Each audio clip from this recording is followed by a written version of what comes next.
We create music.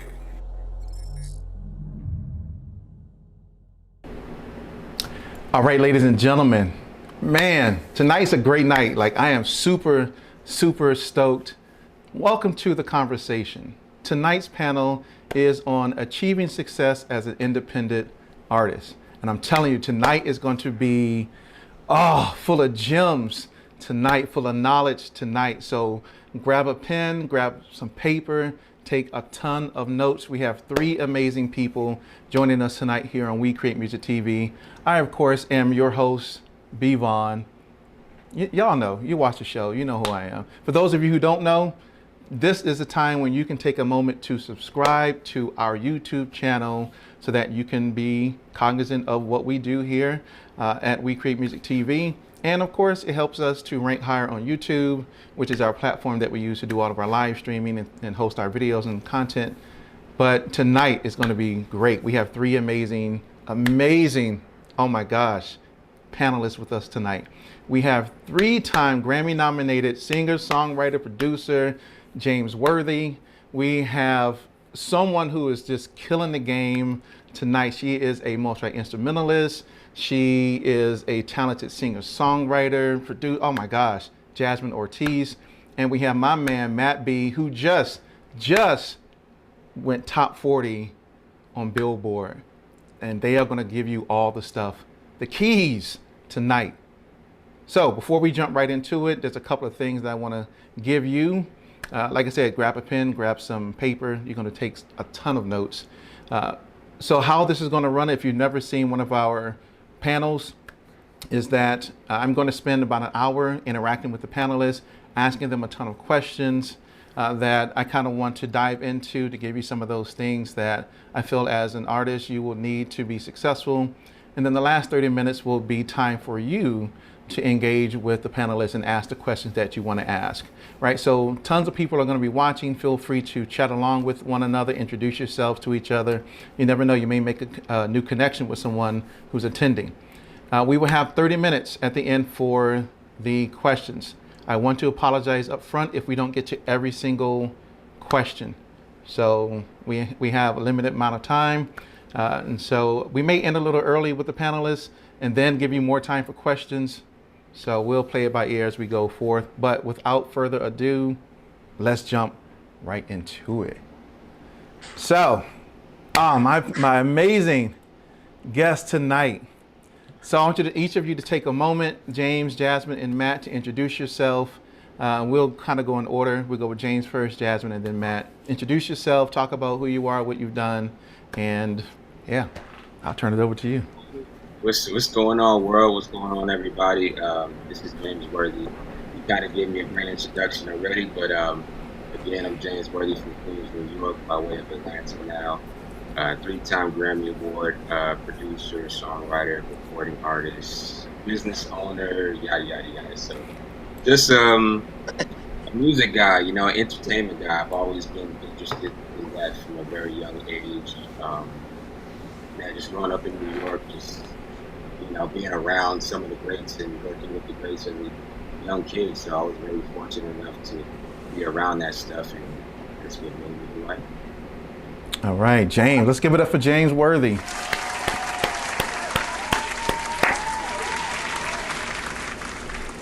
All right, Jasmine. Hi, my name is Jasmine Ortiz. I'm a singer, songwriter, producer. I've been doing music my whole life pretty much, and right now I'm a rising senior at the University of Miami for School of Music, and I have a song coming out at midnight tonight. It's called 21. Let's go! Yes, 21. And so for those of you who don't know, Jasmine just had a birthday. Happy birthday once again. I can't wait to see this video. I know it's going to be flames. So everyone, give it up for Jasmine Ortiz. Right. All right. And last but definitely not least, Matt B. What's up, everybody? My name is Matt B.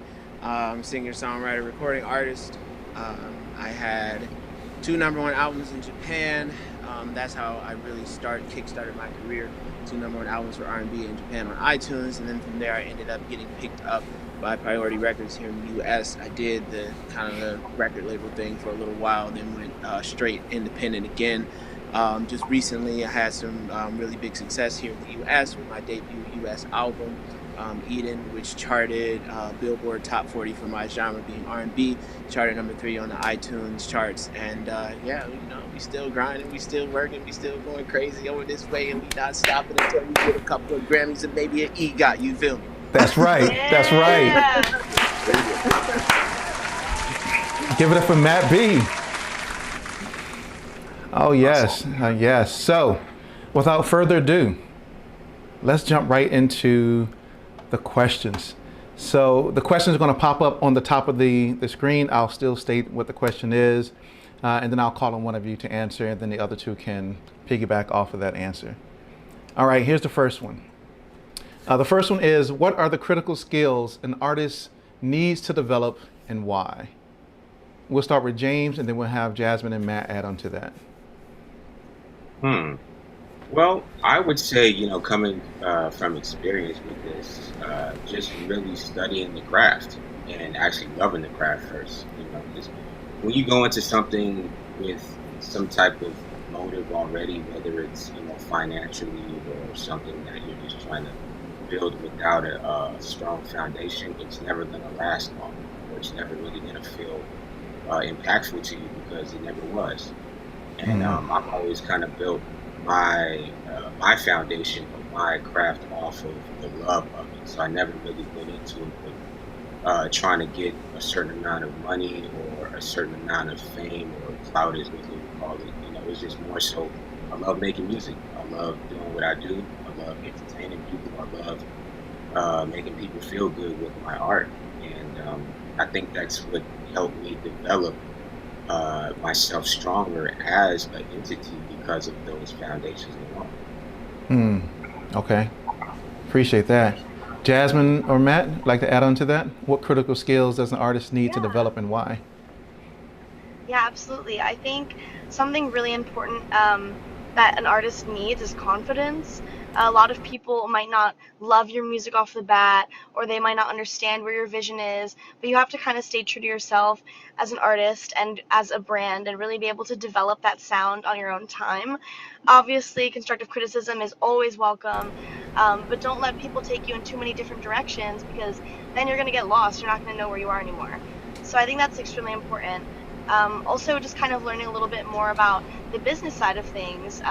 So you're not taken advantage of in contracts, so you can have a voice in those big boardroom meetings, so you really have solid ground to stand on when you're at that point in your career where you do need to be signing a big contract and getting that big check, because you don't want the check to have the wrong numbers on it. Yeah. Matt, anything to add? I take a more critical standpoint. I would say there are certain elements that you have to touch on as an artist in order for people to see the value in what you're doing, for them to be able to even join onto your team, to want to do anything with you or build with you. So, from my personal standpoint and from my just personal experiences, I would say learning how to record yourself is something that's really big, especially in this day and age, because it's hard to get into those bigger studios. Maybe you might not be able to afford it. So learning how to record yourself so that you actually have music that you can release.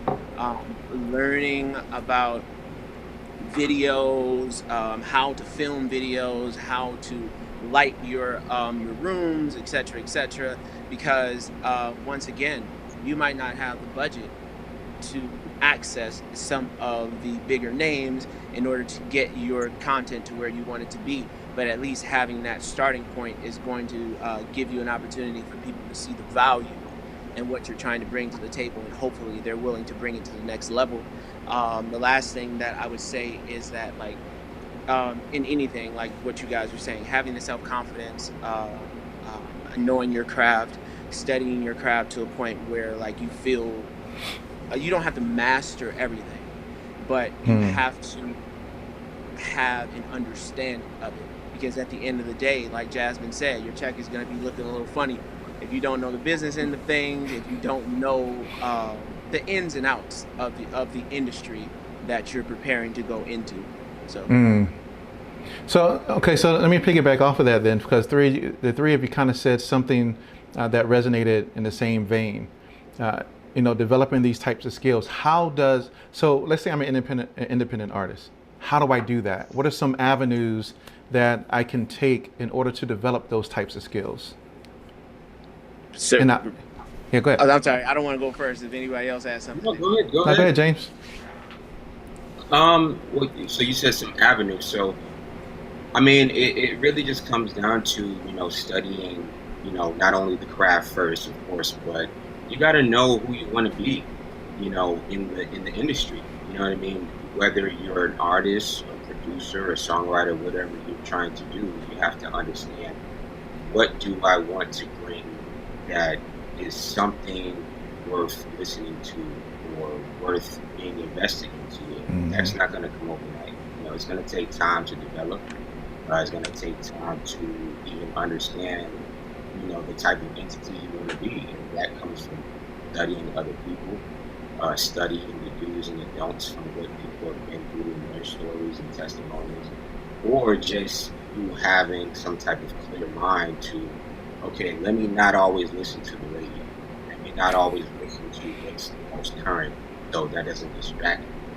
Let me just come in with a more creative mind to where that doesn't always fester in my mind. Like, I want to make a song like Cardi B. I want to make a song like her or Chris Brown, or you know what I mean? Like, you want to be your own person. Good stuff, Matt. I would say having goals and having those grandiose goals are great. I think that everyone needs them because that's like ultimately what any artist or anyone who's in the industry is trying to obtain. But at the same time, having realistic goals and measurable goals are really important as well. Whether that's when I release this record, I wanted to do 100 to 200 streams on a particular streaming platform, whether it be Spotify or whatever. And then now like if you hit that mark, then you're doing something right. If you didn't hit that mark, then you're doing something wrong and you have to reevaluate. I want my latest music video to get an X amount of views, or I want my production quality to be comparable to whatever other up-and-coming artists that may be a little further ahead than you, whatever their production quality looks like. So it's like having those measurable goals really will help a newer artist to move along steadily.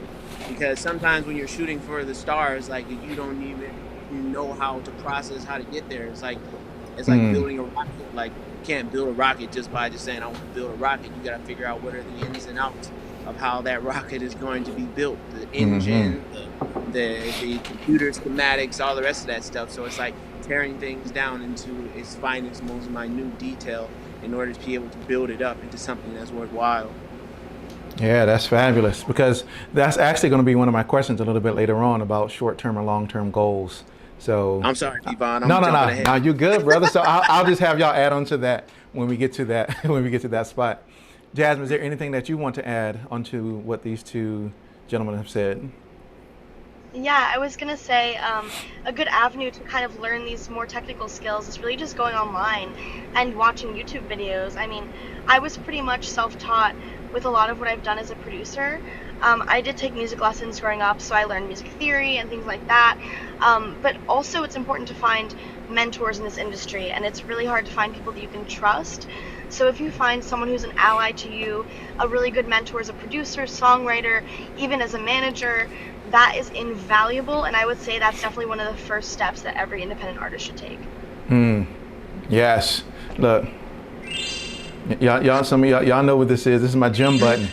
Yes, those are all gems. I'm telling you, tonight, I got to make sure I'm going to keep my thumb on this gym button, because you're going to hear a ton of them tonight, right?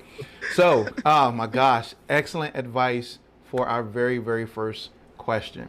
So let me give just an announcement to those who are watching. If you are watching on the Eventbrite online event page, click the link and come over to where we are here on YouTube. because if you're watching on the Eventbrite page, you can't type in the chat. You can't ask questions, right? You can't engage with those who are currently online as well. So leave the Eventbrite and come over here to where we are on YouTube. That way you can do all the chats and all that stuff with us as well. All right. First question down. Let's get to the second question. Question number 2 is, what are some of the common pitfalls and traps artists should be aware of? And we'll start with Jasmine. I think a huge pitfall is trying to be like everyone else. I think, there's already Ariana Grande, there's already a Taylor Swift, there's already a Lady Gaga. Like, be original and, be your own person. It's okay if you have a similar style. Like, I would definitely compare some of my music to something that Ariana would do, or maybe a Halsey or something like that. But I would never say that it's exactly lining up. It's not a parallel. It's not a copy. I think that's invaluable to set yourself apart from other artists. And so often do I see other independent artists on social media. You look exactly like someone else, you sound exactly like someone else, and you're branding yourself the same as someone else. That's never going to allow you to stand apart. In fact, the labels won't want you to work with them because you're going to take traction away from their artist that already sounds like you. So, just try to avoid being in this cookie cutter mold that I think is really easy to get stuck inside of. Yeah, yes. Matt or James, would you like to add on to that, please? Oh, you said go ahead? Yeah. Yeah. I say that there are a lot of scams out there, especially in my genre, being R&B, and so many people just like giving false promises. And, oh man, I could get you a feature with Travis Scott.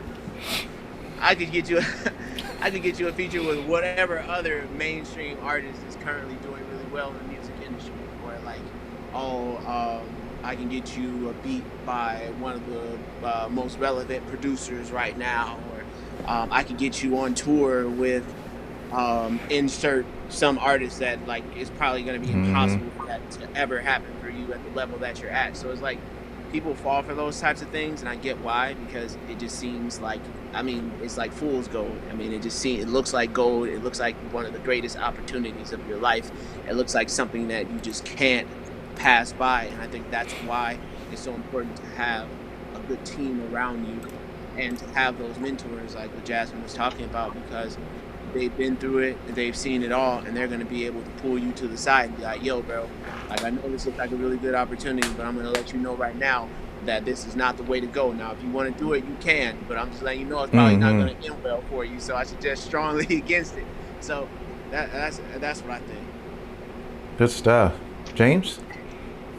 Yeah, both Jasmine and Matt great points. I think a lot of times too, artists feel like they need managers in the beginning all the time, and sometimes they don't, because really my ideology is you have to have something to manage, and by you getting to that point, you have to build that audience, you have to build that demand on the brand and for yourself as an artist. That takes time to build. It takes time to get people to actually come out to see you. It takes time for people to actually be invested in whatever DSP they have, or even just following you via social media.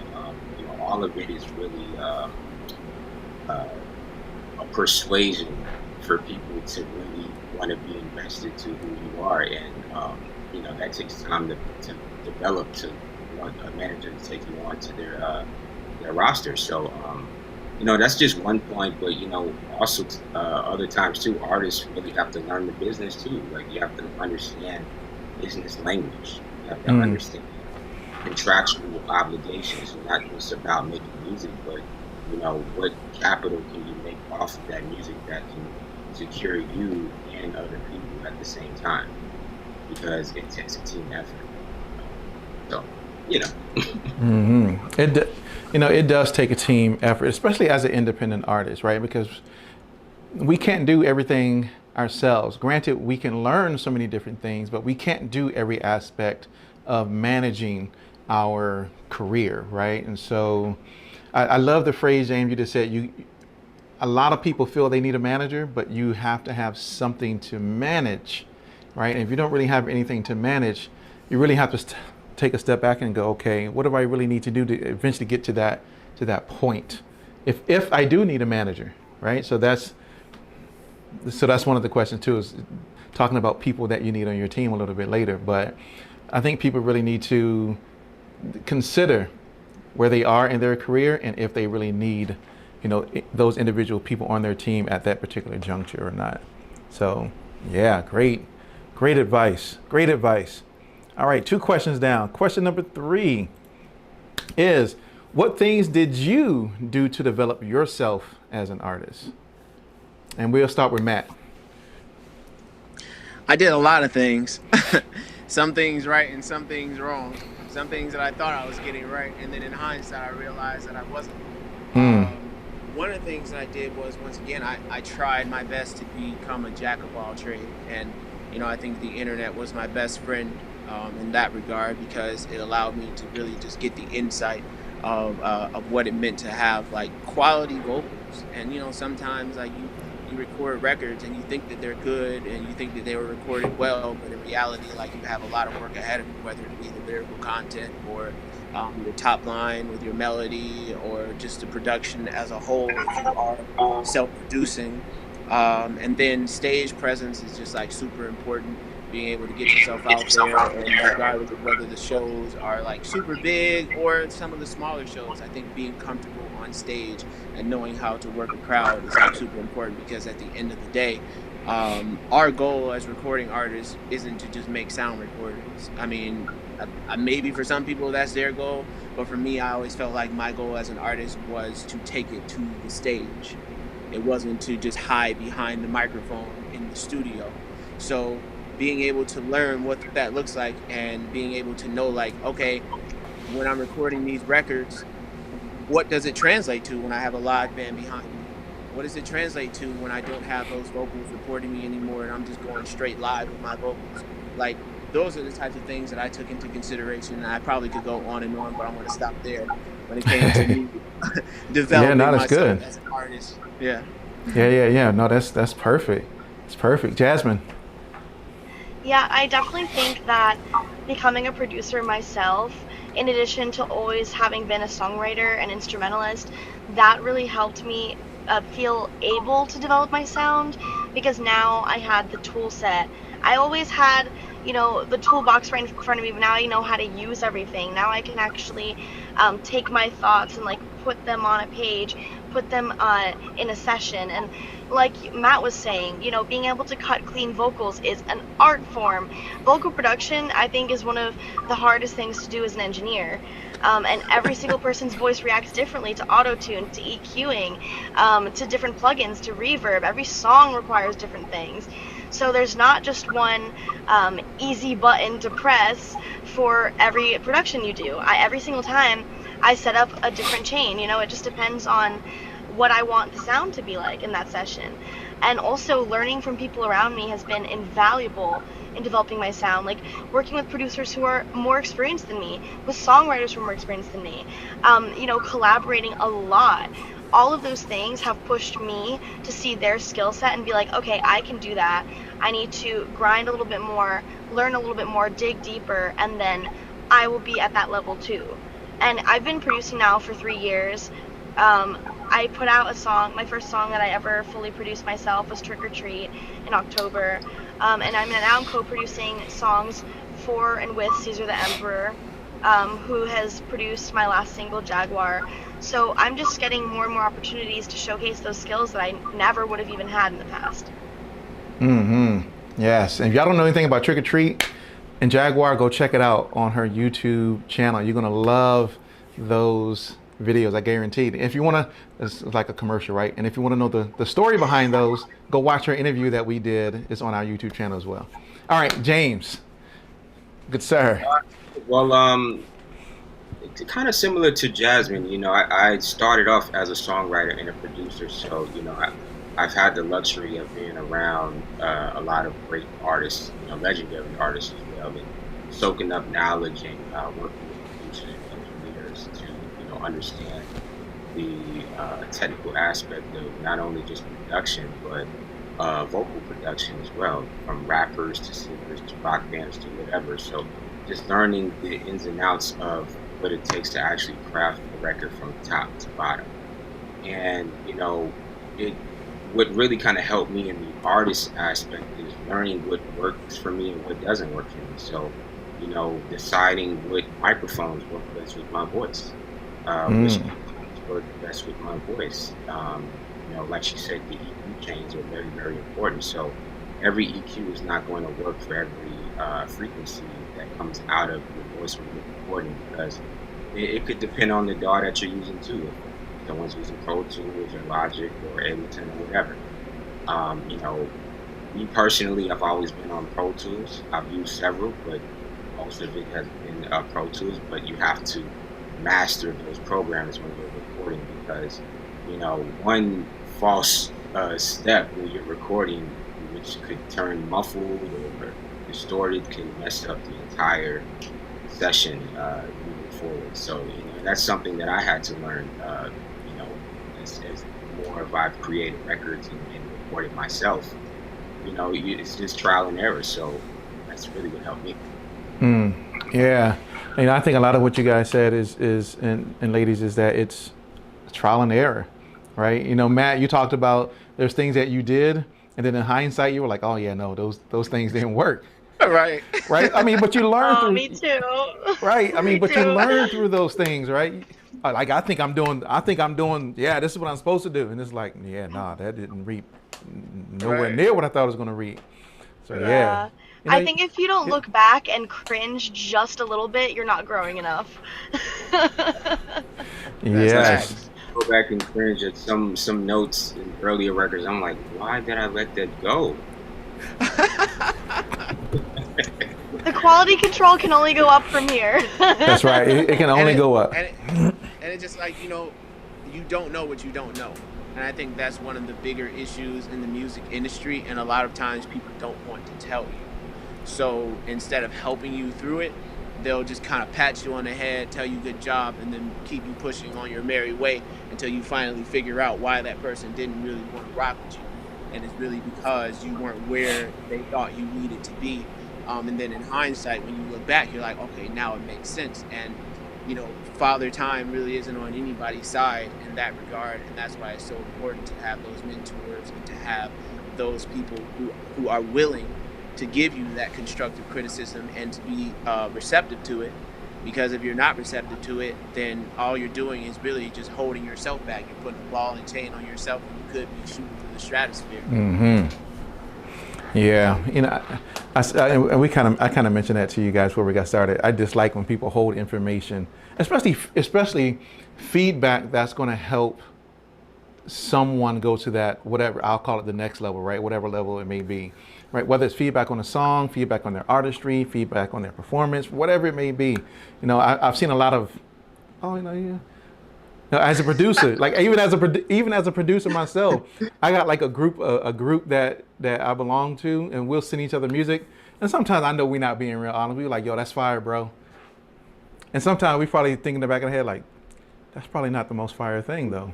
And it's like most, and most people, not saying that, because I know someone watching. I ain't saying that's how we do. I'm just saying, people sometimes don't always give 100% feedback, or if it's trash, it's trash. But sometimes we don't give it or deliver it in a way where it's beneficial for the person to take and then to get better. We just like, oh, let me not be the bad person and tell them that this song actually is trash, I guess. So as a student, we have to give constructive feedback all the time on each other's music. So I think that is a skill that all of us in my program have kind of had to develop. And how they tell us to give feedback is say something positive, say something constructive, then say something else positive. So it kind of softens the blow a little bit. And I think psychologically, it makes the constructive part easier to take. Yeah, giving feedback is critical, super critical. I know when I was managing an artist, giving feedback was super important to how he was going to receive that feedback, right? Because my job was to help him, grow as an artist. And yeah, that's something that's super important. Communication is something that's super important as well. So we'll kind of get into that a little bit later in one of these questions. All right, question number 4. Oh yeah, I wanted to say, Matt, that's a big jug of water you got there, brother. You trying to get your daily water intake? Is that what's going on? Like 1 gallon a day keeps the doctor away. yeah, that thing is I'm huge. looking at you, and I'm in this car right now. I have no water. I'm jealous. Oh man, I'm sorry. Every time I take a sip, I know you're probably like, ah. Yeah, look, me too, because I got cups of water over here. Oh my goodness. Sorry, Jasmine. It's okay. All right, number 4. What type of mental tools does an artist need to be successful? Right. So what do they need to develop mentally? What type of mental tools do they need in order to be successful in this music industry? And we'll start with Jasmine. We'll go with Jasmine first. I think as an artist, you need to have very thick skin. I've been a child actor since I was 5. I was on Dora. I did some stuff for Nickelodeon. And my mom always told me going into these auditions, you're going to get more no's than yeses, and you need to be okay with that. And that's something that I've taken with me throughout the rest of my life. Like, rejection has never once fazed me, because I know it's just leading to another door opening up later on.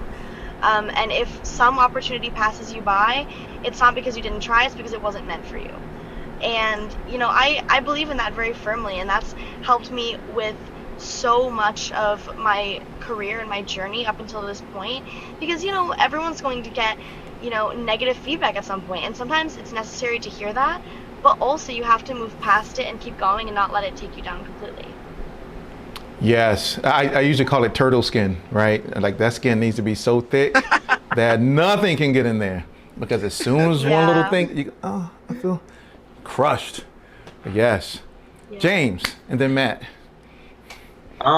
I kind of second what you said. You know, you got to have thick skin. You have to really have a strong mind to be in this business, because, you know, I think people forget that you're going against so many other people that's doing something similar to what, you know, we're doing something the same. You know, we're all in the same field, so to speak. So, you know, you have to understand that you're competing against those who are just as good as you. And I've always had the mindset of there's always somebody that's better than you. So you always put your best foot forward no matter what. And you know, once you do that, you kind of have the mindset of don't get your expectations so high. You know what I mean? Just go in there, do your job the best you can, and you keep it moving. Yes. Matt. I think that the question in and of itself is just a very interesting concept, because like Kanye West said, I don't know exactly how he put it, but somewhere in the lines or spectrum of artists are highly emotional people, period. And that's what makes us artists, and that's what makes us great, is that we're so in tune with our emotions that we're able to bring these things out into these sound bites, these song recordings, to make people feel something that they can't write or express themselves. So then to turn around and then say, you know, you have to be okay with people like basically like giving you the 1-2. Like it's a very hard concept to grapple, because on one hand, what makes you so great as an artist is the fact that you are in tune with those emotions. But then on the other hand, what could be your downfall or your detriment is the fact that you're so in tune with your emotions, because then you're not able to take that constructive criticism. So I think having a good circle around you, whether it be a family, a friends, or just your team in general, to really support you through it, and in some cases even help to interpret it for you so that it makes a little bit more sense for you, is really going to go a really long way. Because I mean, you know, it's a cold world out here, and if you're trying to mentally digest a lot of that on your own, it can be very difficult.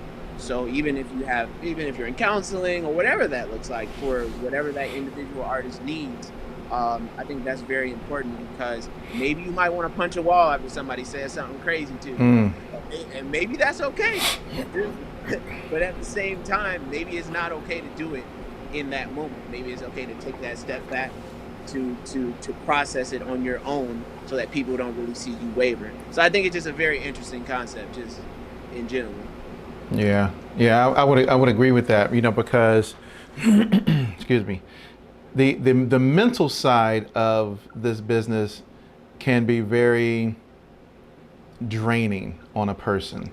It can be very tough for them to kind of deal with some of those things like rejection, or just really trying to grasp how do they navigate this industry, trying to have a comparative mindset, right? Jasmine talked about that. Not trying to sound like somebody else or be like somebody else, but when everybody around you and social media is pressuring you to kind of sound and be like everybody else, right? And so you gotta not just have thick skin, right? I'm pointing to my skin like y'all can see it. Like, okay, thick skin. Like I'm down here, like thick skin. But your mind has to be like, it has to have that layer of protection around it too, because there'll be so many people that want to get in and say things to you, whether it's, maybe your parents, right? Oh, you want to be an artist? Go get a job, and that takes a toll on you. Or maybe that person who, that's why I'm not an artist. All right, I'll just be honest. That's why I'm not an artist. I don't want to get booed on stage trying to sing, and people Boo is a beautiful thing, though. people look at me like boo. I'm like, oh, yeah, I don't know how I take that. Yeah, I don't know how I take that rejection. Boo. Yeah, that's why I'm not an artist. That's why I do this. It's easier for me to be a producer than it is to be an artist.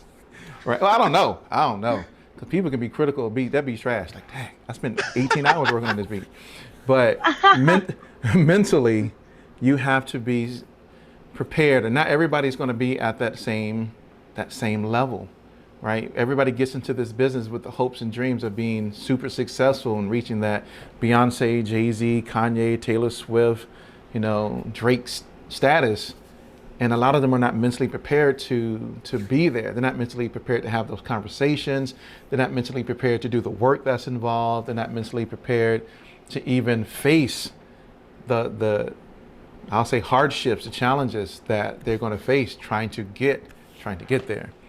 So in the same vein with mental tools, let's talk about mental health, right? It's not one of my questions, but I want to talk about it because mental health is something that's critically important, and I don't think we shine enough light on mental health.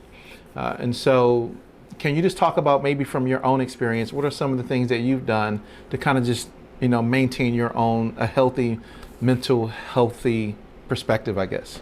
I'm making that question up. Hey, I like it. Go ahead. Who wants to take it? Yeah, I'll open it up. Whoever wants to take it. I'll start. Sorry. Go ahead. You got it. Well, basically, with me, it just starts with a good foundation of just positive energy around you as much as possible, whether it's from family, whether it's from friends, those people around you. That positive energy can do a lot. And, someone who's a creative and someone, I'll just use me for an example, someone who's traveled the world, someone who's just been around so many different things and seen so many different things, it can take a toll on you from just dealing with certain situations and people, to where it can tear you down, it can wear you down, and sometimes you don't know how to handle that. And sometimes you have to learn how to handle it just by experience. And that's what I had to learn, is how do I maneuver in a world where there's so much of opinions and there's so much of what you should do and what you shouldn't do, or what people think about you that could determine what your mindset should be or would be. You know what I mean? So I had to figure out a way how to filter that out and just worry about how I feel. You know what I mean? It doesn't matter about what someone else feels. It just it's all about me. So with that, a lot of meditation, a lot of self-reflection. Even in this time of COVID-19, I've had a lot of time to really sit and think and be at one with my thoughts and reevaluate some things that maybe I've done wrong in the past, or things that I could do better to move forward, as myself or just as an entity. So, all those things play a part. Yeah, definitely. They all play a part. Thank you, James, for that. Jasmine. What I was going to say is I think an important part for me of maintaining my mental health is knowing when I'm feeling burnt out and like finding ways to mitigate that. Because making music is such an emotional process, but it's also a business, and we have deadlines, we have release dates, we have obligations, especially as independent DIY artists. Like, I manage all my own social media accounts. Like, I have to keep creating content nonstop. I have to keep putting that out there, and that's very, very draining. And it can be a fun process, but I mean, everyone has bad days, and on those days, I really just have to pull myself aside and be like, it's okay, we can do this tomorrow. Just give myself that mental breather and take a little bit of the pressure off, because being under that constant pressure all the time can be extremely draining and exhausting. I also think having a good support system is invaluable. Like you guys were both saying before, it's really hard to process a lot of that rejection, a lot of those like negative things that can come with being an artist and being so vulnerable without having a sounding board. If you're just repeating these things in your head to yourself, you're going to internalize them. But if you have someone else to help you talk through what you're feeling and what's going on, it is so much more, reasonable to hear. So that's something that I really rely on, my support system, and also staying active. I feel like healthy body, healthy mind, that's really my mentality for it. I like to stay physically active a lot and just kind of get my mind off things. Either I'll clean or I'll run or I'll just do something outside, like being out in nature, especially in LA. It's so beautiful and sunny. That really, really puts me in a good place. Good stuff. Yeah, Matt, anything you would like to add? I would say, speaking from the black and brown experience, and just growing up in the ghetto and seeing my friends around me just dropping like flies, from just whether it be gang violence or police brutality or whatever that looked like. My mental health was shot to begin with, and that was something that I had to grapple with. Was like, wow, I didn't realize how much emotional baggage I was personally carrying.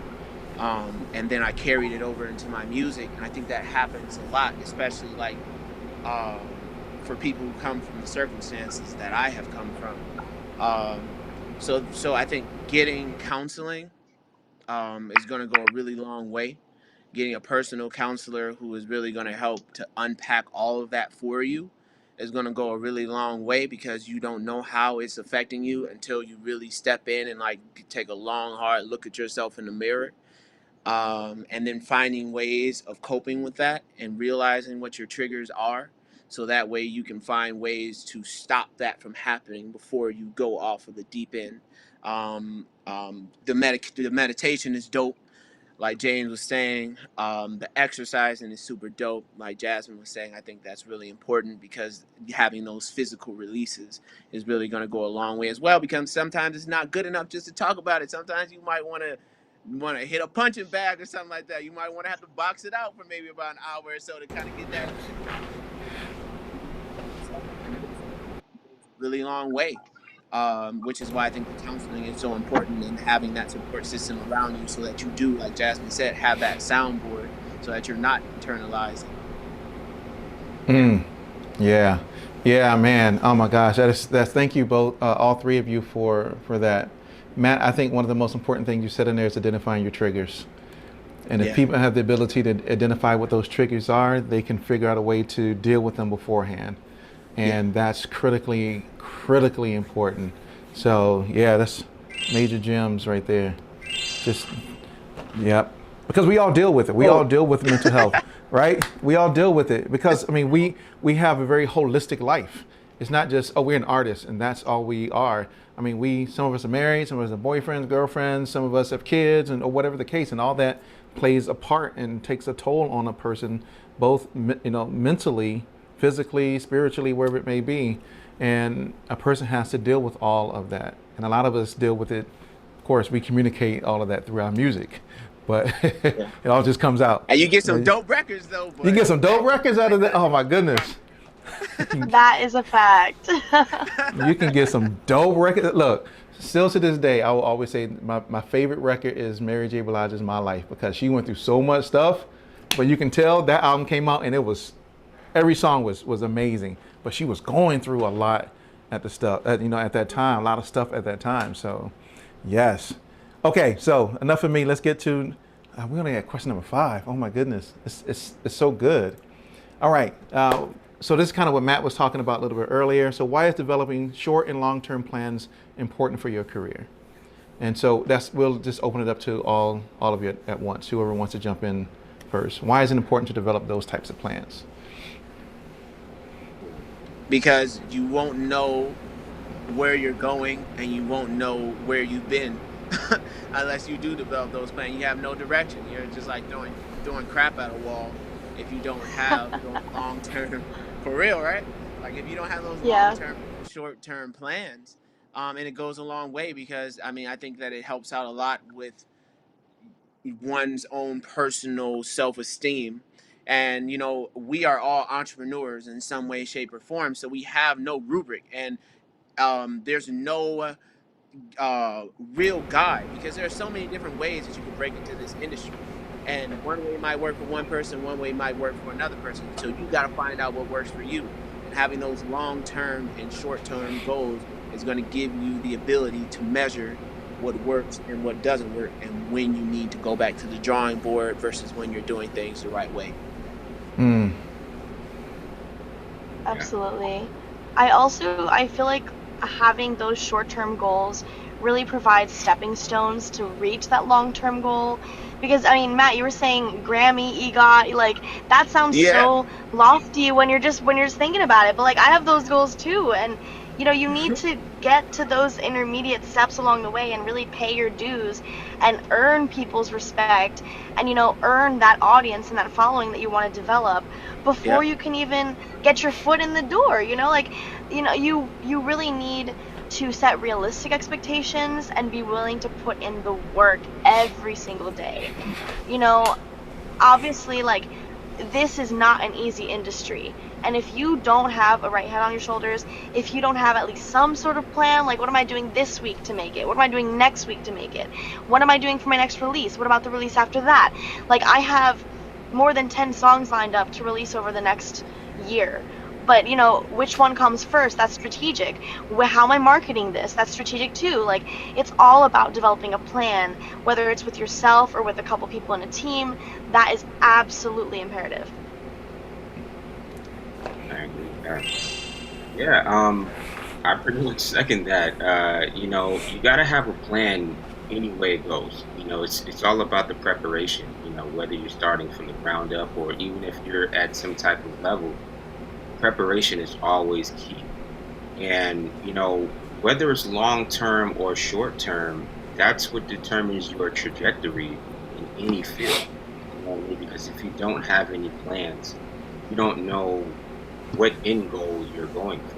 You don't know where anything can take you, and if you don't have any proper steps to get there, how will you get there?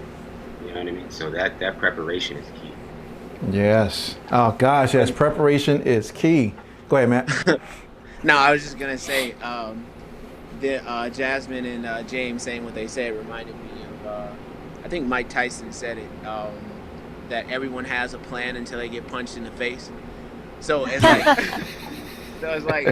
it's like having that flexibility, and being able to pivot is also like super important, because sometimes like the point of making long-term and short-term goals isn't always to hit the mark, because sometimes you don't, and just like that was a goal and you wanted to hit that mark, you also have to be okay with not hitting that mark and being able to pivot if you don't hit that mark, because things don't necessarily always work out the way that we envisioned them, and being able to have that flexibility really goes a long way, especially in this unpredictable industry. Yes, the ability to pivot is critical, and there's going to be times when you're going to need to do that, to shift gears and maybe go in a different direction. Well, most all of you, well, you three know, and I think some people know. My background is in, organizational development and leadership training. I've been training CEOs of organizations for years, and that's one of the key things is that they have to have the ability to pivot appropriately, and then to look back and go, okay, well, what can we still learn from what we just went through? What worked, what didn't work? And then to be able to shift gears and apply those things that worked, and then re-strategize on those things that didn't work, right? And so I don't mean to get into my OD&T bag, but no, sorry, I can't help but bring all of that into there. So, okay.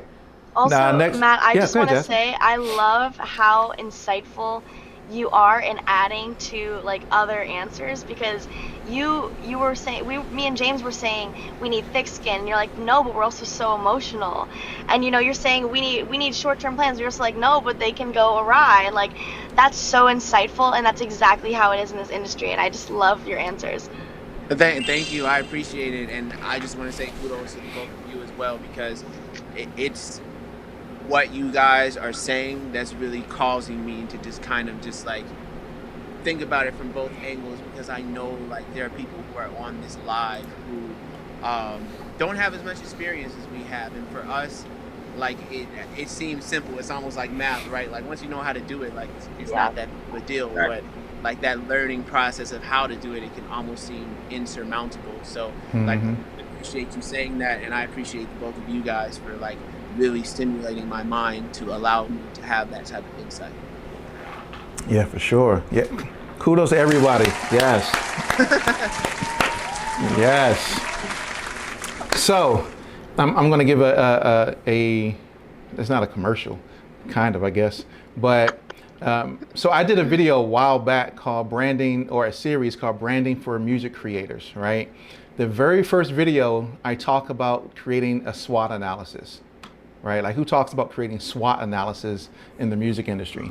But go check that video out after you finish this panel, right? That's going to give you some tips in identifying your strengths, weaknesses, opportunities, and threats to kind of help you develop those short and long-term goals. But go check out that video talking about SWOT analysis, right? Okay, yeah, sorry, y'all. All right, here we go. Okay, number 6. This probably, you may have talked about it a little bit already, but what are some things you had to learn the hard way? James, we'll go to James, Matt, and Jasmine. Man, there's a lot of things that I had to learn the hard way, but I would say probably the biggest is being patient and taking my time with things. As far as you being a newbie in the industry, everybody wants fast results. Everybody wants things to be, in front of you, or whatever it is, at a fast pace. You know what I mean? And of course, like a lot of other people were, I was one of those people to where, I felt like, okay, well, I'm doing this, I'm doing that. I should be getting this, I should be getting that. Or, maybe the entitlement should be the word. But, as I was moving throughout the industry, I quickly learned that that's not how it works.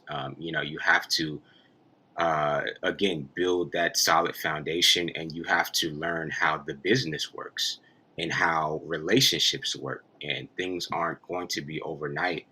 And those were the sad things that I had to go through with, you know, trying to not burn bridges and trying to figure out the business way of handling things versus, quote unquote, maybe the street way, or maybe the homie way, or things of that nature. So it's, again, it's all trial and error. You know what I mean? You're never gonna get it in the beginning.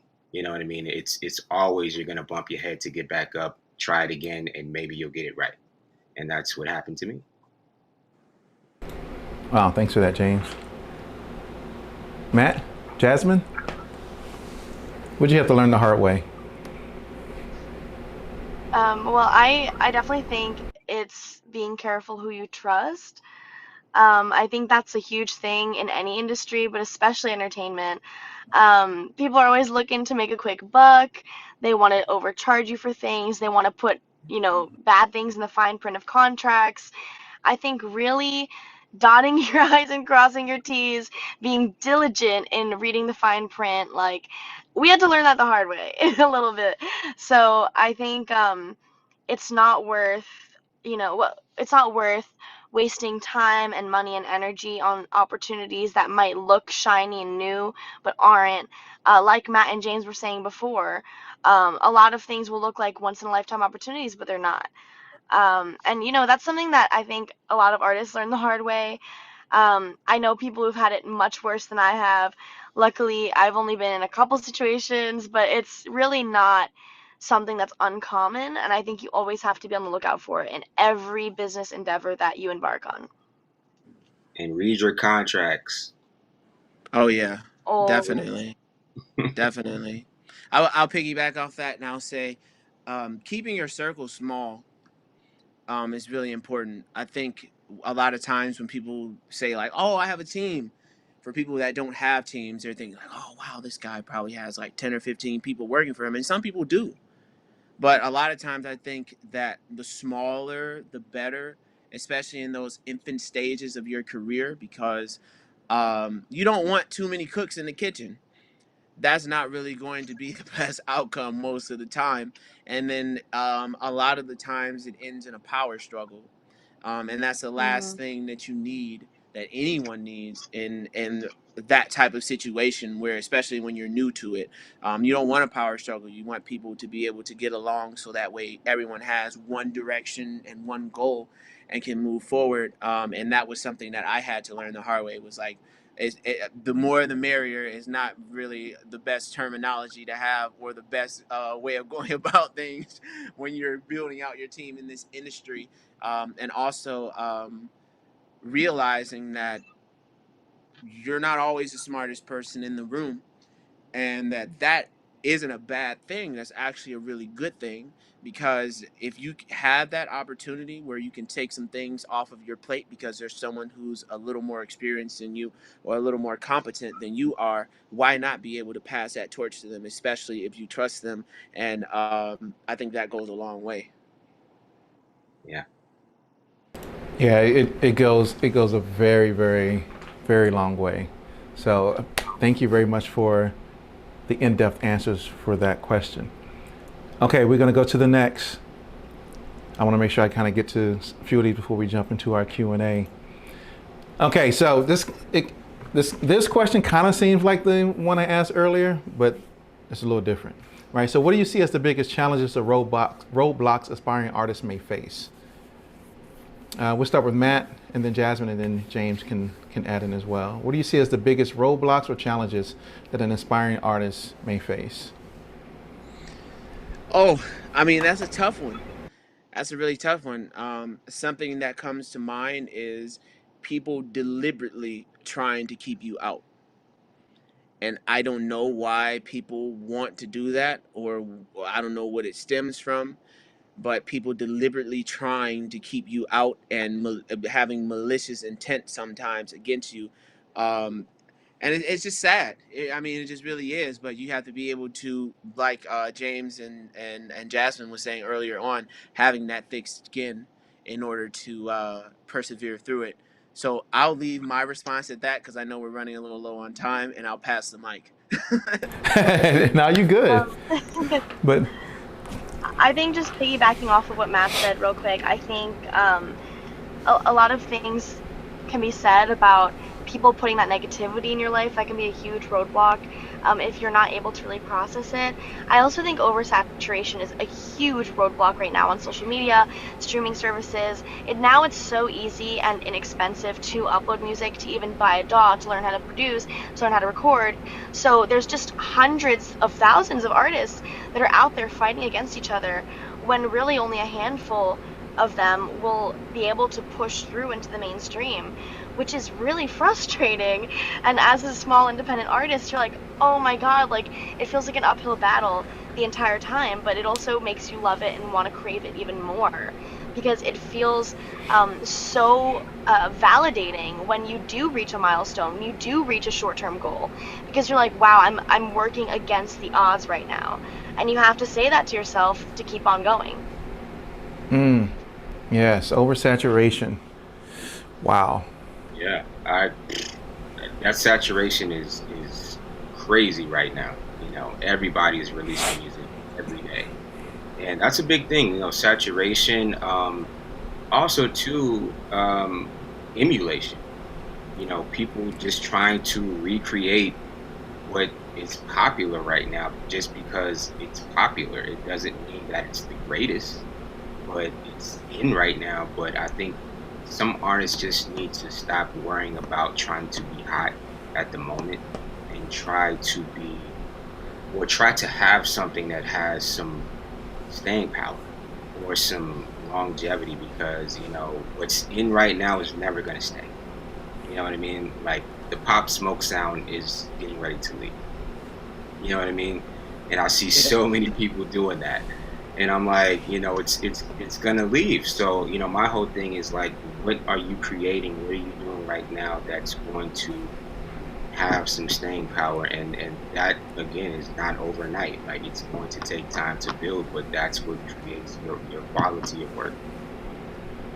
Yeah, I like how you said that, James, as far as the emulation part, right? Because a lot of people are really trying to emulate others, and the desire to want to be at a certain level, and then seeing your favorite artist at this particular level is like, and not even just that, but the perception that is pushed out on social media and on TV and all these other channels kind of makes a person want to go, well, if that is what's happening, I kind of want to go that same route, because then they'll look at me as an artist and they'll want to then bring me on because I, quote unquote, sound just like them. But as Jasmine said a little bit earlier, it's like with the record labels, may not even want to deal with you, because then you're going to take attention away from their mainstream artists because you sound just like them. I kid you not.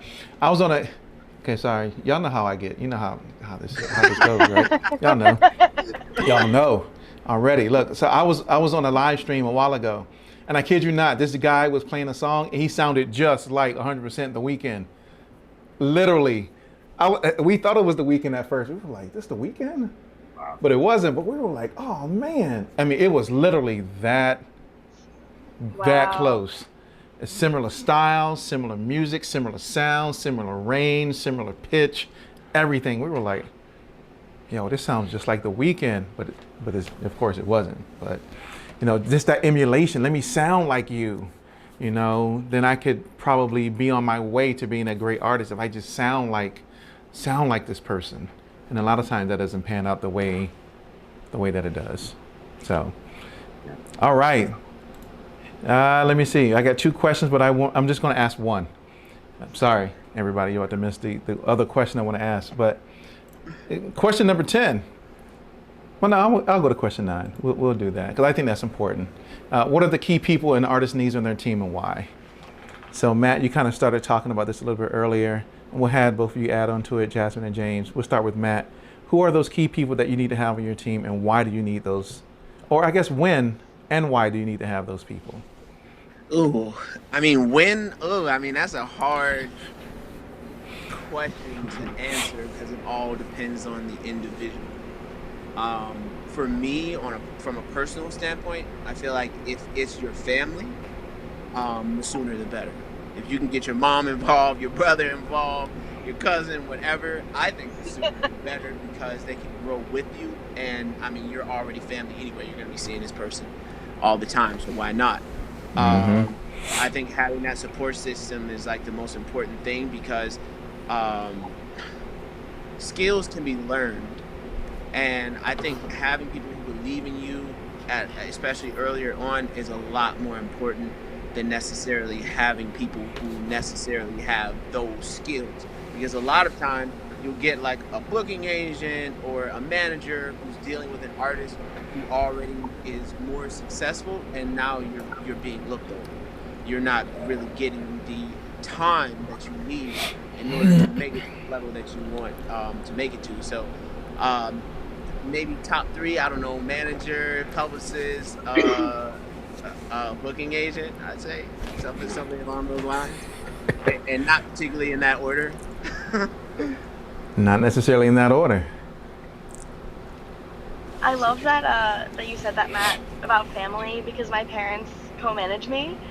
So So dope. I went that route, and they're always going to love you. They're always going to support you. They're always going to be trustworthy, and I think that is of the utmost importance when you're building the foundation of your team, whether that's your family or your best friend or someone you really genuinely trust. In Yes. addition to that, I'll echo the publicist sentiment. I think that's made a huge difference in my life in the past year. Really just getting that additional exposure, building that fan base, and then getting on the ground in those cities and like being able to meet people now that COVID is, we're vaccinated. I think things are starting to open up again. So that's incredibly important to me. And then another person I think would be someone to handle the business interactions, a business lawyer. I think an entertainment lawyer is one of the Oh yeah. first people you should become friends with in the industry. Someone who is reputable and gives you a good rate. You got to read that fine print, and you might not understand it yourself. So have a third party check it out. Yeah, for real. Absolutely. For real. James. I think,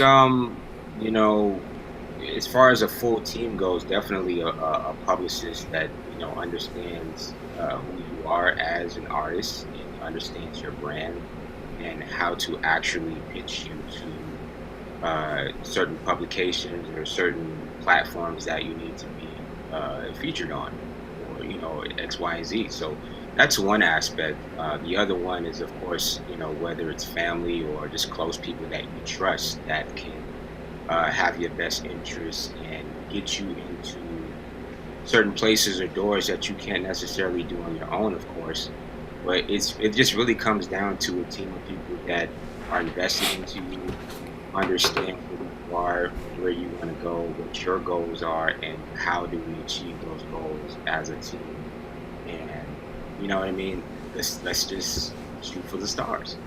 Shoot for the stars. Shoot for the stars. That's right. That's right. Look. Before we move, I'll ask my last question at the very end because it's kind of the question you would want to ask at the end anyway. And then we'll get ready to move into the Q&A session. So for those of you who are watching online, get those questions ready, right? Get them ready because we're getting ready to move into the Q&A session. Let's go. Where you can ask all the questions that you want to ask. Trust me, this is the time. Like, go back if you in doubt of who these three people are, go back and look. Go read their bio. Go look at the work that they're putting out. Go look at the numbers that they're pushing. Like I told you, Jasmine released her song Jaguar, had 2 million views in 2 days. Matt just went top four. That's built. Come on now. Independent. James, 3-time Grammy, 3-time. Come on, y'all. Y'all better get those questions ready. I'm loving it. So, but I do want to give a shout out, to a couple people that's kind of behind the scenes that we don't really see, that are aides and even champions to at least 2 of them I know. And so for Jasmine, Jacqueline is an amazing PR person. Amazing. And I don't know if she's watching that. Amazing PR person. And so, shout out to her and shout out to your parents. And more specifically, you know what I'm gonna say. Shout out to Maria. Like, shout out to Maria. Look, y'all don't know. Like, if you watch all her videos, she's the queen. Her I can say it right. So her mom does all of her videos. She's her direct. Oh my gosh, hands down, it's Nice. She kills the Yeah, she kills she's the incredible. videos. Incredible. She kills the videos, right? And then shout out to Angela. You know what I'm saying? Shout out to Angela with Vita Records. Like the first, she's going to be one of the many, but probably one of the first, Black CEOs of a major record label, which is Vita Records. So there's people behind the scenes that are pushing these independent artists as well, part of the team, that people that they need in order to navigate this crazy music industry. And shout out to them. And James, shout out to the people that are behind you as well. I know I don't probably know who they are, but I know you got a team of people working with you as well that's pushing what you do as well. Super critical. Okay, 2 things before we jump to the Q&A. Hope you got those questions ready. The first thing is 2 of you are going to receive this book, right? This Ari's book. If you don't have it, oh my gosh, I'm personally purchasing this book for 2 of you registrants here today. Shout out right? Ari, great guy. Yeah. So Ari's a great guy. Ari's a great guy. So you're gonna get 2 of you are gonna get this book. 2 of you also are gonna get this book, right? Y'all know this is the Bible for the music. Donald Passman's book, right? So 2 will get this one. 2 will get this one. Let's get to those questions. All right, who got some questions? Let's go. Type your question in the chat. I'll throw it here on the screen, and we will get our panelists to answer for you. Here we go. I know y'all got some questions. I know y'all not just sitting out there without any questions. Oh, here we go. I got one. So the question is, what advice do you have for a startup community-based events PR company? I don't know if any of you would have an answer to that. Startup. Base Event PR company. I mean, I think the first thing would be to really get the connections in the area you're trying to set up as home base, especially if you're working live events. Like, I've done some live event production in my hometown. I used to tour with my band back home, and I would host conferences and concerts, between the Bethlehem, Lehigh Valley, Pennsylvania area. So I think really just getting in with the local promoters, like local venue owners, all of that is really important. And then for PR, it would be getting connections at different publications, I think, first and foremost. I don't run a PR company, so I don't know exactly the details, but that would be my first step. Yeah. All right, good stuff. I think Go the ahead, same. James. I think like if you're doing a specific type of event, let's just say a community event, I would say just seek out some of the media platforms that more so cover those types of events. And then the same as for platforms too, those who can do a great write-up or a great story just to kind of, summarize what you've accomplished at that event, and reach out to people who may want to be involved, whether it's vendors or sponsors who are invested into the cause of, whatever you're pinpointing at that event. Yeah, good stuff. I too do not run a PR company, but Me either. Just seeing how my PR people work, I think definitely thinking outside of the box into any capacity is just like super important. Like Jasmine was saying, being able to kind of get into your community and get those connections, and figuring out email etiquette and things like that is going to go a really long way to grow some presence as a PR company. And then, like, if you're talking about maybe picking up artists or things like that, maybe getting into the local scene and figuring out who those artists are and who you would like to represent, what genres, or if even expanding past that into other facets of entertainment, what does that look like? And really strategizing and building out those long-term and short-term goals, like we talked about earlier on.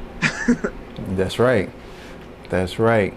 Okay, so one of the questions we have here also, panelists, thank you very much for that, is how do I get more involved in networking? I want to meet more people in the industry.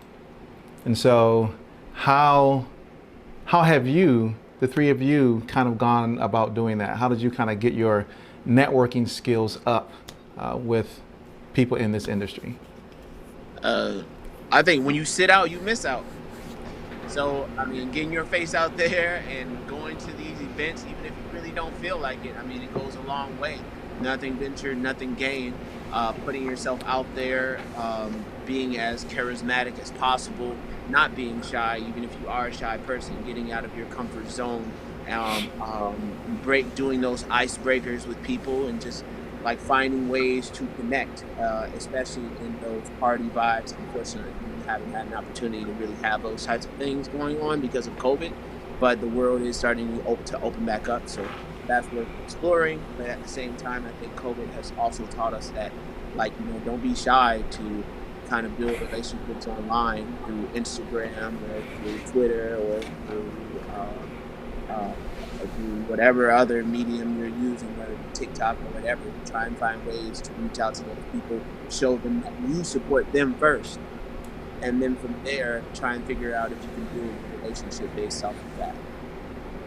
Yeah. Yeah, Yeah. yeah, for Also, sure. it it really comes down to like being at the right places as well.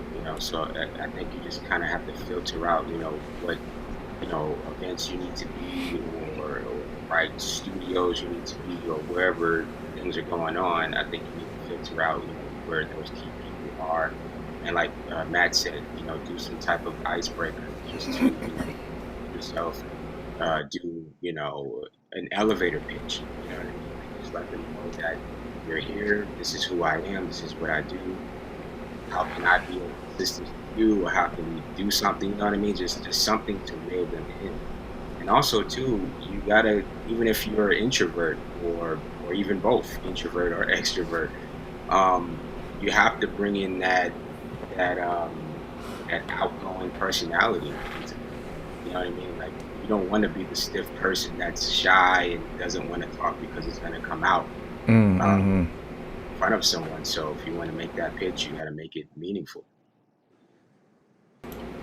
Absolutely. And just don't be afraid to send that DM or text or whatever. Like, I've met so many of the producers I currently work with through social media, so many of the collaborators I work with through social media, just not being afraid to reach out and really being aggressive in maintaining that contact because people are busy and they're not going to remember you unless you make yourself memorable. Yeah. That's right. That's right. Look, so those are amazing advice on how to network in the music industry. So I have a huge one of these for you. Huge gem. Huge gem. Here it come.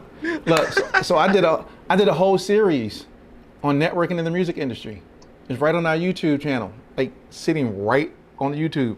How to network in the music industry, from how to determine the right events that you want to go to, how to get your elevator pitch, such as James says, how to ask focus questions to the people that you're going to be talking to, how to, oh gosh, do's and don'ts, at the music industry. Because I told everybody, I go to a lot of events, whether it's A3C, ASCAP, DIY Musicians Conference, you name it. I'm at conferences somewhere.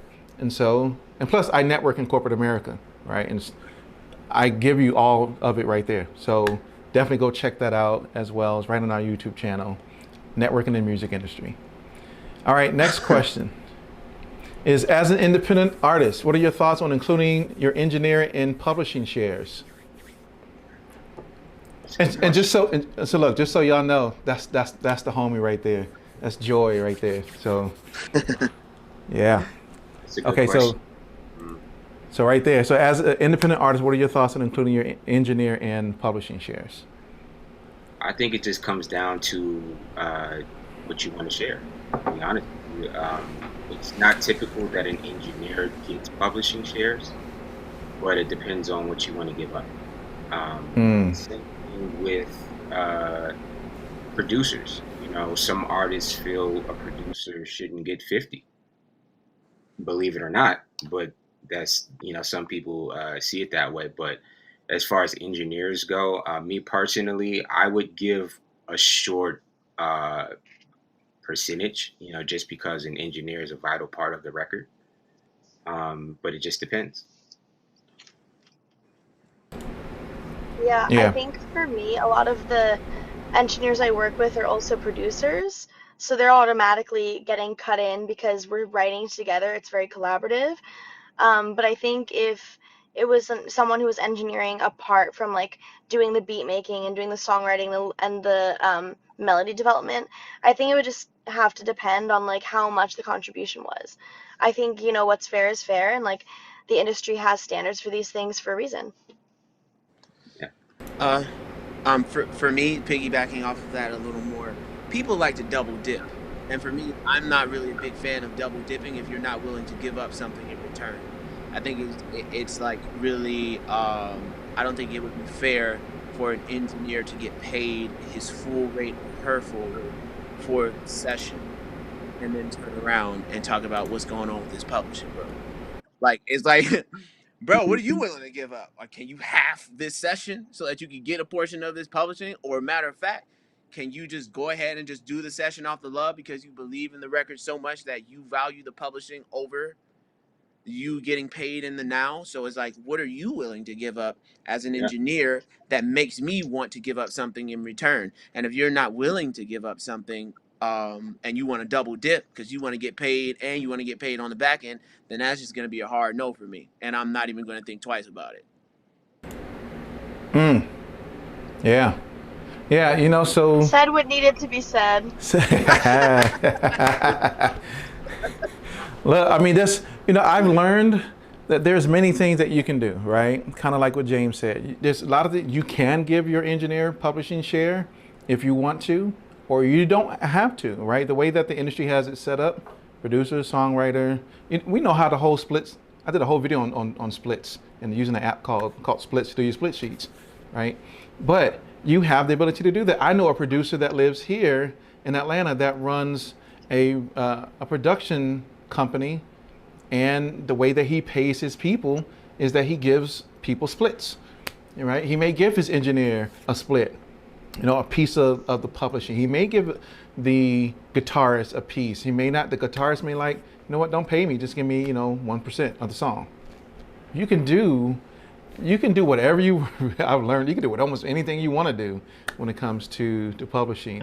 But do they automatically get publishing? No. Can you? If you decide to.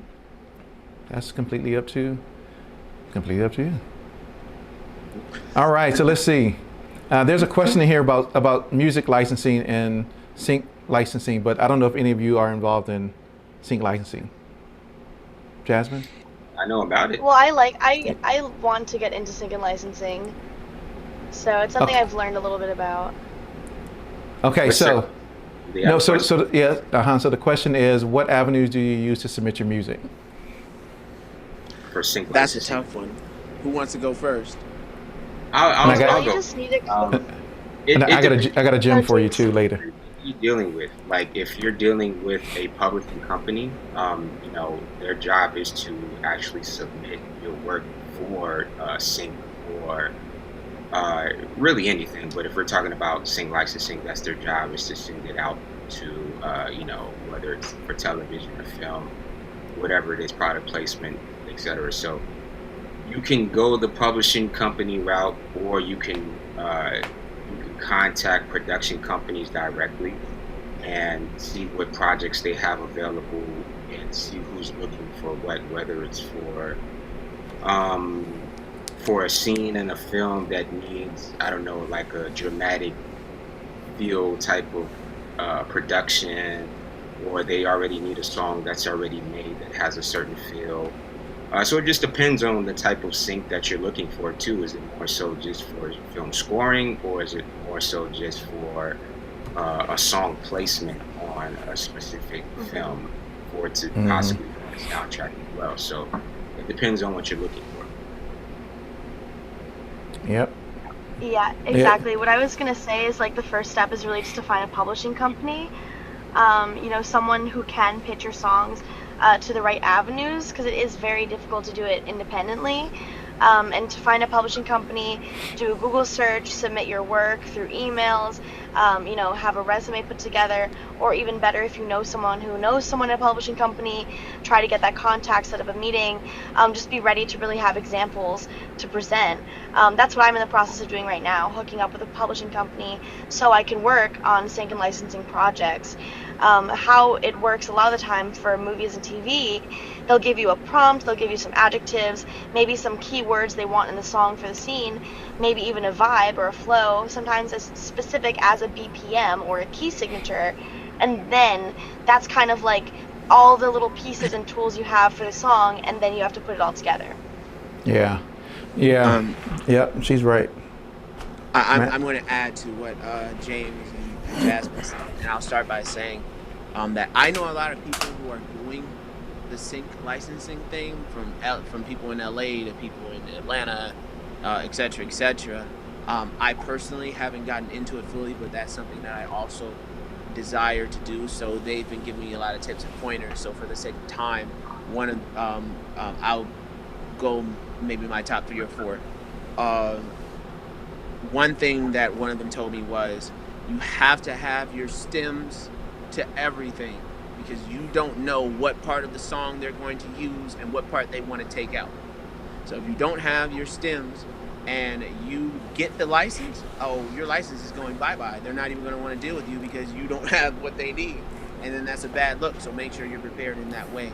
Another tip that I was given was, if you can't get picked up by the publishing company to get the sync, or a sync agency, or whatever that looks like, to get those licenses, a good way of going about it is to try and find a way to add it to a sync library. Because then if you're added to that sync library, then someone can start pulling your records from that library. Another way was looking at and this was something that someone who's doing a really good job in sync, like getting like $100,000-$200,000 a year off of this stuff, and he's not even a major recording artist. It's crazy. But he said, look at the credits at the IMDb end of shows and at the end of movies, and figure out who was in charge of the music department. And then from there, try and find them on social media or some other avenue and start pitching the records directly to them for that specific TV show. Because what will happen is there's a higher likelihood of you getting synced. And as we all know in this industry, once you're in the door, that's all you really need. And then from there, now you have validated your work, and then like the doors start flooding open for you. That's right. That's right. So look, I have one of these.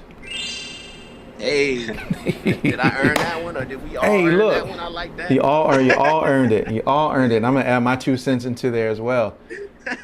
Look, we did a whole conversation on sync licensing. It's on the channel. We got 3 guys who are killing the game right now when it comes to sync, and they give you all the stuff right there. So I don't know if you had a chance to see that, DeAnthony. I think you asked a question. Sorry to call it your whole government like that, but if you haven't had a chance to see our sync licensing conversation, go take a look at it. They answer all of your questions in relationships to sync, as far as what type of music libraries like Jingle Punks that you can use, to how do you negotiate fees if you can, how do you get in contact with music supervisors and build those relationships, all types of stuff. So go check that out as well. Okay, anything else? I don't see any other questions in here. Okay, so here is what we will do. We will do our last question. What are the few key lessons that aspiring or current artists could take advice from? And so I'll ask each of you if you could just share your biggest piece of advice to those who are watching. And so we'll go James, Jasmine, and Matt. Biggest advice I would give people. Man, you just got to believe in yourself, number one. It's really hard to be in the industry with so much temptation, so much negativity, so much opinions, and etc. So you really have to have that strong mind to tell yourself that you are great, you are doing the best that you can, and you are creative. You know what I mean? And once you have those things in your mind, your creativity will skyrocket, and you'll probably make some of the best music that you'll ever make, because that's all that matters. And that's what I had to learn to make the art that I make. And also too, you have to understand the business that you're in every facet, whether it's contractually, business wise, artistically, whatever those aspects are, you have to understand it to move forward. And you know what I mean? Like, the biggest take of it for me is you can't stop. You have to be consistent no matter what, because there is no off button. There is no boundaries. Like, music is endless. So you have to take it seriously, and you have to be consistent.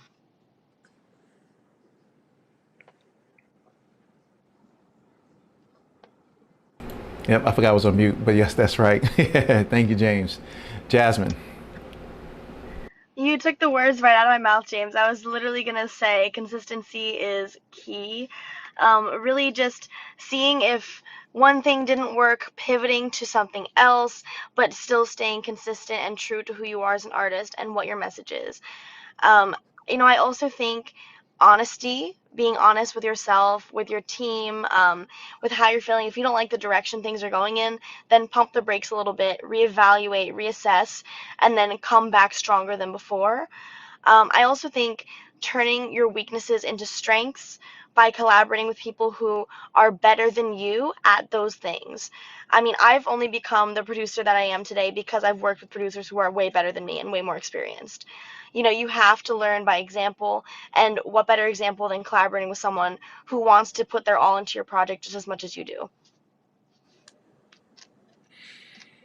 I say, giving off Hollywood vibes before you made it is not really the way to go, because that's how you build your audience. You have to be as open as possible. You have to be willing to have those conversations with people who didn't know who you were but decided to come to your show to see what it was all about. Show gratitude, show that you're appreciative. Don't do your show and then go hermit in a corner somewhere. Work the room afterwards. Thank everyone for coming. Be as humble as you possibly can be and as gracious as you possibly can be, because you will find that your audience will grow faster that way. Another thing that I'll say is, don't be ashamed of having a 9 to 5. Like, if you do have one, if you haven't made it to that point where your music supports your lifestyle, like, don't be ashamed of that. Don't be ashamed to own the fact that you still are a recording artist. It doesn't matter that you might be working at UPS at the moment, or you might be working at Target at the moment. Like, own the fact that you still are a recording artist. You're taking this seriously. You're taking the money that you're making and you're putting it towards something that you deem worthwhile. That's something to be proud of. And that was a lesson that I had to make. Like, being able to work those rooms, being able to be proud of what you're doing despite what your circumstance is, because I think a lot of people, they think like, oh, people are going to look down on me if they know the 9 to 5 that I haven't made it yet. And that's the right perspective to have. If you think, I'm going to respect that person even more, that they're willing to put in the time behind their art while at the same time working a 9 to 5 to be able to fund what they deem to be worthwhile. I love that. As a person who still holds a 9 to 5, thank you, Matt. Appreciate it. Hey, see? Hey. Let me pour some positive vibes and energy into you. That's right. That's right. That's right. Look, We Create Music TV hasn't taken over yet, so I could walk away from that 9 to 5 yet. But, I always tell people, just like you said, do not be ashamed. This industry, and there are people in this industry who will shame you for having a 9 to 5. They will shame you for having it, and they perpetuate the belief that you're not really doing it if you still have a day job. And it's like, oh, trust me, my day job funds everything that I do, which is why I got lights and cameras and all this equipment and all this other stuff. It comes from my actual 9 to 5 job. So don't be ashamed if you do have a 9 to 5. Let it fund what you do. That's right. Shoot, it would fund my trips to Atlanta before I moved here. It would fund all my trips to Atlanta. It funded my trips to LA, New York. Didn't matter. Hold it down if you can, and don't let nobody, disgrace you for having a 9 to 5. So. And I think that's dope. I think that's super dope. For anybody who is still grappling with that. I mean, I think that's the right way of going about doing it, because, I mean, that's the only way to continue to pursue one's dream and one's aspirations. What's wrong with it? Because at the end of the day, all it's doing is adding value to the overall scope. That's right. That's right. Man, gems. Man, look, I hope y'all, because we're at the end. Oh man, I hope y'all enjoyed what just took place. It's been fantastic. All three of you have been fantastic. Yeah, so only I can give it up because I got the clap button. Yes. Give it up. And if you missed any part of this, go back and watch the whole thing. from the beginning as well. But James, thank you very much for your time today. problem. Jasmine, greatly appreciate you. I know you've been in that car, and oh man, like I hope thank you you had just the for AC you. on. I hope you had the AC on. Yeah, I'm sure she did. Yeah, I have the Thank you. AC on, no worries. Thank you just for your tenacity and sticking with it. I greatly appreciate you. Matt, man, I love all of y'all. Thank you very much. Greatly appreciate y'all. And I'm going to let y'all go. So in case you want to stick around, you can stick around. But y'all know how I do. Jasmine, are you going to get somewhere? You can drive to where you got to go. But man, I thank all of you very, very, very much. And I hope all of you have a wonderful evening. Once again, this will be up on YouTube. I'll also slice up or chop up the video for each of the different questions, and I'll have those posted up as well, so we can share all of that stuff on social media as whatnot. So, all right, if you do stick Thank you, around, Big you know Bob. that. Yeah, thank you very much. Thanks, man. Thank you so much. Thank you, Bye-bye. thank you. Y'all have a great evening. All right, ladies and gentlemen, oh gosh, gems upon gems. I told you. Aren't y'all glad y'all registered? Aren't y'all glad y'all tuned in? Yes, it's amazing. What we do here at We Create Music TV is to bring you content just like this, whether it's interviews, panels, just educational videos, master classes. That's the purpose of what we do, is to provide high quality content for all of our music creator people like yourself out there. But thank you very much for tuning in. You can catch all of the things that we do on our YouTube channel. Make sure to subscribe if you have not. Subscribe. Helps us get higher on YouTube and make this content available to others. But thank you very much for tuning in. It was great. It was great. Peace.